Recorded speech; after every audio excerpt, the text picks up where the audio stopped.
Good morning, and welcome to what I think is one of the most exciting conferences I've spoken at in recent times. What I'd like to do with you this morning, the next half hour, 40 minutes, is to share the story of the breast cancer research center and to demonstrate that once you're a physician, your obligations don't end just with taking care of patients. And so the story that I share with you, along with some personal vignettes at the end of the presentation, I hope will inspire you. I usually start off going over the statistics of breast cancer in the United States. And in 2008, almost 250,000 women would be diagnosed with breast cancer, and about 50,000 women will die. Which translates into this sobering slide, which shows that every 15 minutes, 5 new women are diagnosed with breast cancer in the United States, and every 12 minutes, a woman in this country dies of the disease. Worldwide, the problem is a little bit more serious. We're looking at about 1.3 million women who will develop the disease this year, with about 500,000 deaths, and that's probably a very, very gross underestimate, because third world countries don't have good reporting systems. So we know that probably this is a very conservative number.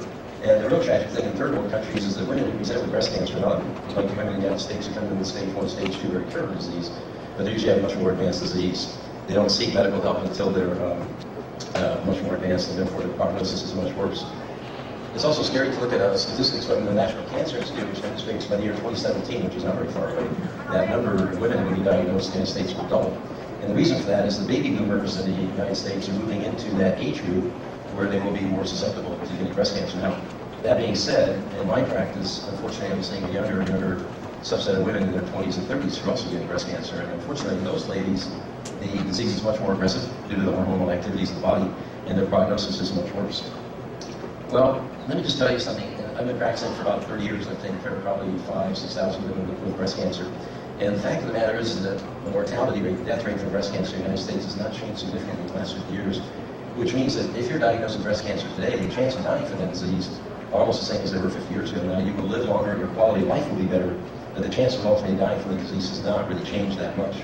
And part of the reason for that is that research is extremely expensive and it's very slow to produce results. In 1996, the American Cancer Society was able to garner about $10 million for breast cancer research. And, of course, they have colon cancer, kidney cancer, lung cancer, et cetera, across the field, so they've got to spend their money around. The National Cancer Institute was able to garner about $400 million. But the real fact is this, is that, as I mentioned, research is getting more and more expensive, and as you can see, in the 1970s, almost 60% of all fundings or studies that were put forth for funding actually got the funding, and that number has dropped steadily over the years to the point now where in the 2000s, early 2000s, only 1 out of 5 studies received funding, which is a very scary thing, because that means 4 out of 5 studies did not get the funding that they needed. And the real question is, what if in one of those 4 out of 5 studies that didn't get funding, is that little piece of information is so crucial to finding a cure for this disease? So about 10 years ago, I was preparing a lecture for the American Cancer Society on the history of breast cancer surgery, which ended up with something fascinating story that traces all the way back into the Egyptian times, about 4000 BC. And if you really want to find the history of breast cancer surgery, you can't look at medical books, you have to go through large history books, because that's where all the secrets about what's happened over the years is to be found. Well, as I mentioned, I take care of thousands of women with breast cancer, and I was frustrated with the fact that advances were very slow in coming. And so when I was preparing this talk, I decided it would be great if there was a stamp for breast cancer. And a few moments later, I said that it would be better if we priced that stamp a little bit higher, and then you could buy that stamp and get your money to go into a breast cancer research fund.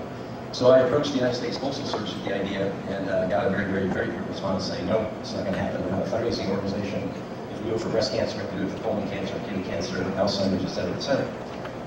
So I decided that it would take an act of Congress to get a bill which would authorize or actually force the Postal Service into issuing the stamp, and I wrote to the 50 female members in the Senate and in the House of Representatives about the idea, and I got not one response. Not one person wrote back. So that kind of angered me about my first ticket to Washington, D.C., because I wanted to go there to see why nobody was responding to the request that I put in. This was one of about 12, 13 trips that I took back there. And the purpose was to visit the U.S. Postal Service. This is the world headquarters of the United States Postal Service in Washington, D.C., and this is Officer Knox removing me from the premises. And there were reasons for that, and that is that I was using FedEx to communicate with the Postmaster General. And at that time, there were no major competitors, and so I felt sorry for the little guy or girl in blue FedEx shorts walking into the world headquarters delivering FedEx packages to Martin Runyon. But I did get the message across. I don't know if you've been to Washington, D.C. That's a very beautiful city, and there's the Capitol in the center, and on the sides, on the two sides, there are all these senators and representatives hide. Now, I was doing this out of my own pocket. I didn't have any funding except my own money, and so what I had to do is every trip that I took to Washington, D.C., I had to maximize my efforts. So I had to go to as many people as I could with these trips. I bought all these guys, which tells you where all these ladies go and hide in these huge buildings. This is Raper Building. And I went literally from door to door to door, and I didn't realize at the time what I was becoming. I was becoming a lobbyist, and I had no clue what I was doing. But it's a very interesting thing that happened, because as I started knocking out all these doors, every one of these representatives had the letter that I wrote. They didn't take it seriously until I actually showed up in place. And as a matter of fact, they told me many times. That was probably one of the most effective lobbyists they've ever had because I didn't want anything. I didn't want any money for myself. I didn't want congressional lines to be redrawn so somebody went over to somebody else. I just wanted to stand for the point. Well, after a couple trips, we were able to introduce the first bill in the House, which is H.R. 3401. We got about 89 co-sponsors. Very important number. It was 435 representatives, so we need to get 218 to vote for a bill. And the Senate version was also introduced in that year. Now let's look at the economics that we're dealing with. In 1996, U.S. Postal Service delivered 180 billion pieces of mail, one-third of which were first-class items, 32 cents. Obviously, things have been raised since that time, but I figured if half that line were bought at 33 cents, and all we wanted was 1 penny, then we could raise about $300 million annually. There's some very, very important notations to the bill. Number one, it was totally voluntary, so you don't have to buy it. You can use a regular stamp. If you want to make a payments contribution with a penny or two, you can buy our stamp. Number two, it was very important too that any monies that were raised to the breast cancer initiative would not offset or allow the government to pull money out of other allocation sources, so they couldn't offset what was already planned to be given. And number three, I wanted the monies to be distributed to multiple organizations, so not just one organization had a grasp on all the money. As it turned out, in the final legislation, the NIH got 70% of the money, and the DoD got 30%. And a lot of people, when I speak around the country, you talk about the DoD, why are they getting money in the Department of Defense? Well, it's a very well secret that the DoD actually has 4 major research projects. These are breast cancer, prostate cancer, ovarian cancer, and neurofibromatosis, and that's the ones that are 4 entities. The fascinating thing about the DoD is involved in imaging studies. So if we have the technology to be able to see a license plate from 150 miles above the atmosphere, then why is it that we can't put a breast within 6 to 12 inches of an imaging device and find tumors at a much earlier stage? So they have made some major inroads in imaging technologies for breast cancer, because the fact of the matter is the earlier you find breast cancer, the higher the chance for cure. I also wanted to get advocates to play a major role in where the funding monies would go. Well, 1996 was an election year, and so it was a short session of Congress.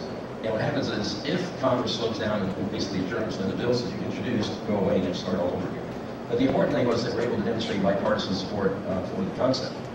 Well, the downtime between the June and the administration of the installation of the new administration in 1997 allowed me to come home to Sacramento and prepare a strategic plan. And this is our little original logo stamp, which is a teardrop representing the breast with the grab through a penny up there and the microscope representing the research aspect. So my plan was to go back in 1997 and pull them all out of Southern Washington. I accepted speaking engagements all over the country, and ladies and gentlemen, sometimes I would travel 500-600 miles and meet 10 people in the audience. Sometimes somebody got lucky, or there were larger people like here today. But the point of it was that it was worth going there, because even if there were 10 people in the audience, if one person caught on to what I was doing, they would become part of the Grassroots advocacy program that was so important to build. And that turned out to be a very important aspect of the success of the project that we were taking. I also went after a lot of large organizations. Anybody and everybody had to do with breast cancer, whether it be surgeons, plastic surgeons, prosthetists, everybody that had an interest in breast cancer was a target for me. And then we also needed to get media lists, and we'll talk about that shortly. The targets, when I was going to return in 1997, again, were all the females in Congress, previous sponsors who signed the bills in 1996. California delegation was a prime target for even 58 representatives, and many people feel that as California goes, so goes the rest of the country, so they're very important. And then I did a grid search where I looked at previous bills that had been passed that were relevant to breast cancer. There was the Mammography Quality Assurance Act and so on. So I took all the representatives and senators who sponsored bills relevant to breast cancer, and they were primary targets because they had demonstrated an interest. And then, of course, you have to get supported subcommittee chair levels, and then at the cabinet and presidential levels. So the publicity PR campaigns we started, and we printed up these little brochures, and you flip these over and it said, I support HR 3401, and you just mail them in, and start bringing this to the attention of the various legislators. Now, over the course of the project, which was about 18 months, we collected 250,000 signatures. You're going to be out in front of Rayleigh's and supermarkets, and a band of volunteers, many of which were my ex-patients, who believe in this, and I'll share a secret with you. If you have a cause that's very dear to your heart, it doesn't matter what it is, you need to get 199 friends to write a letter to Congress. I'm not talking about 20 sheets with 10 signatures and individual letters.